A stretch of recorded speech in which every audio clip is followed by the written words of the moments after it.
আসসালামু আলাইকুম প্রিয় শিক্ষার্থীরা, আজকে আমরা আলোচনা করব এইচএসসি কেমিস্ট্রি গুণগত রসায়ন প্রথম পত্রের অত্যন্ত গুরুত্বপূর্ণ দুইটা প্রশ্ন। প্রথম প্রশ্নটা মূলত হচ্ছে আয়রন 2+ এবং আয়রন 3+-এর মধ্যে কোনটি বেশি স্থায়ী।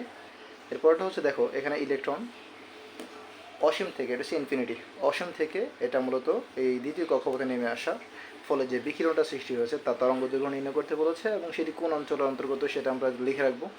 এরপরে সেই বিকিরণের কম্পাঙ্কটা নির্ণয় করতে হবে আর ইউভি রশ্মির ব্যবহারটা লিখো। ওকে, চলো স্টার্ট করা যাক।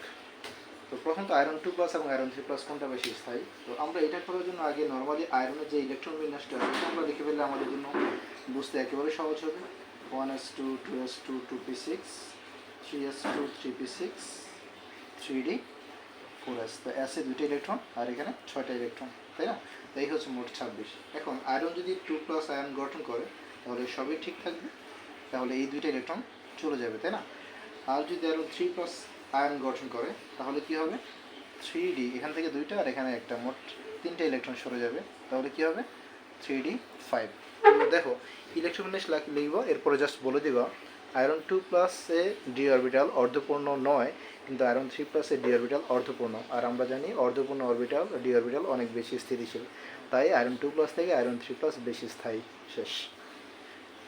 নেক্সট কোয়েশ্চেনটা কি বলা হচ্ছে, এটা একটা ম্যাথ, ইনফিনিটি মানে অসীম থেকে আসা, তাই না? তাহলে আমরা এই ধরনের অঙ্ক আমরা আগেও করেছিলাম। উচ্চ কক্ষপথ n2 এখানে ইনফিনিটি অসীম, আর n1 হচ্ছে এখানে কত 2, আর হচ্ছে রিডবার্গ ধ্রুবকের মান আমরা যেটা জানি 109678। আমরা এই মান দিয়েই করি, মিটার দিয়ে আমরা করি না আমাদের হিসাবটা সহজ করার জন্য। তারপর আমরা জাস্ট সূত্র লিখে দিব, আমরা জানি কি জানি 1/λ = RH 1/n1² - 1/n2², তাই না? তাহলে এই সূত্রের সাহায্যে আমরা যেটা করব সেটা হচ্ছে 1/λ, RH এর মান 109678, আর হচ্ছে 1/n1 এর মান হচ্ছে কত 2², আর এখানে হচ্ছে ইনফিনিটি স্কোয়ার, তাই না? তাহলে এখানে 1/λ, আর এখানে হিসাব নিকাশ করা এই 1/ইনফিনিটি, এই 1/ইনফিনিটি এটা দিয়ে ভাগ করলে এটা কোনো মান আছে? কোনো মান নাই। তাহলে 109678, 109678, আর এখানে হচ্ছে 1/4, এটার মান হচ্ছে 0, তারপরেও লিখে দিলাম। এখন 1/λ সেই মানটা আমরা বের করবো, তাই না? তাহলে এখানে আমাদের হিসাব নিকাশ, আমি আর লাইন বাড়াচ্ছি না, তোমরা তো জানো হিসাব কীভাবে করতে হয়।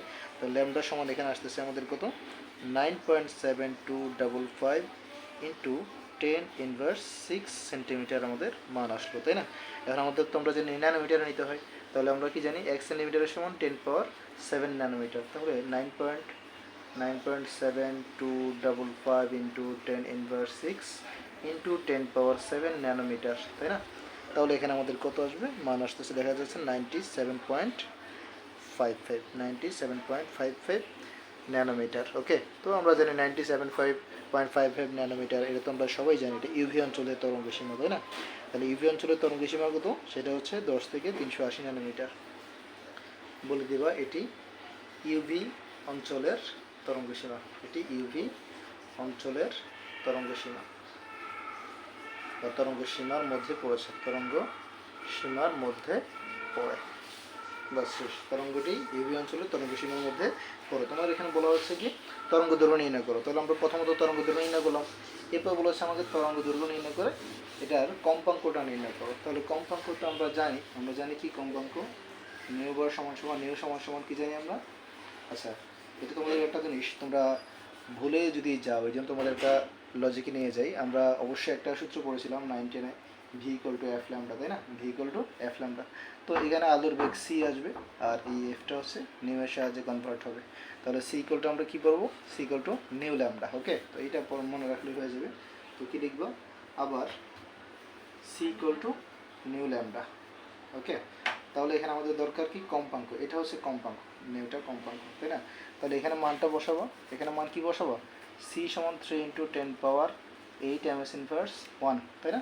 আর ল্যামডা তুমি এখানে যেটা পেয়েছো, ল্যামডা পেয়েছো কত ন্যানোমিটার, 97.55 ন্যানোমিটার। এখন দেখো তো একটু ঝামেলা কিন্তু হয়েই যাবে, সেটা হচ্ছে আমার এই মানটা হচ্ছে মিটারে আর এই মানটা হচ্ছে কিসে, ন্যানোমিটারে। তাহলে সমস্যা কি, আমরা ন্যানোমিটার থেকে মিটারে নিতে তোমরা পারি, 10⁻9 দিয়ে গুণ করে দাও, তাইলে আমার হয়ে গেল মিটার, তাই না? কারণ 1 মিটার তো 10.9 ন্যানোমিটার। ওকে, তাহলে এখন তোমাদের আর কাজ কি, এখন তোমার কম্পাউন্ড করে বের করবো, কম্পাউন্ড সমান সমান সি বাই ল্যামডা। ওকে, তাহলে মানটা বসায় দাও, মান বসানোর ফলে যা পাবা তাই হচ্ছে এখানে হিসাব। তাহলে 3 × 10⁻8 আর ল্যামডার মান হচ্ছে কত, 97.55 × 10⁻9, তাই না?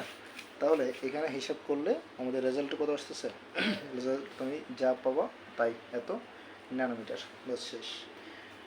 এত মিটার, এটা যেহেতু আমরা মিটার কনভার্ট করেছি, তাই না? ওকে, তাহলে এরপরে প্রশ্ন হচ্ছে ইউভি রশ্মির যে ব্যবহার। তো ইউভি রশ্মির ব্যবহার তোমরা সবাই জানো, আমি বলে দিচ্ছি, যেহেতু খতে আসে পরীক্ষায় দুই সে লেখা দরকার নেই, 3টা মান লিখে দিবা। ওকে, 3টা মান লিখলে হবে। এক, ইউভি রশ্মি ব্যবহার করা হয় কি, জাল টাকা ও জাল পাসপোর্ট শনাক্তকরণে ব্যবহার করা হয়। 2, অস্ত্রোপচারের সরঞ্জামে ব্যবহার করা হয়। 3, ইউভি ল্যান্সে ব্যবহার করা হয়। আর 4 হচ্ছে ব্যাকটেরিয়া ও ভাইরাস নির্মূলে ব্যবহার করা হয়। তো এই ব্যবহার 3-4টা দিয়ে দিলে হয়ে গেল। ওকে, তো ইউভি রশ্মির ব্যবহারও হয়ে গেল। জাল টাকা জাল পাসপোর্ট শনাক্তকরণে ব্যবহার করা হয়, ভিটামিন ব্যাকটেরিয়া ও ভাইরাস নির্মূলে ব্যবহার করা হয়, অস্ত্রোপচারের সরঞ্জামে ব্যবহার করা হয়, আর ইউভি ল্যান্সে ব্যবহার করা হয়। তো ধন্যবাদ সবাইকে।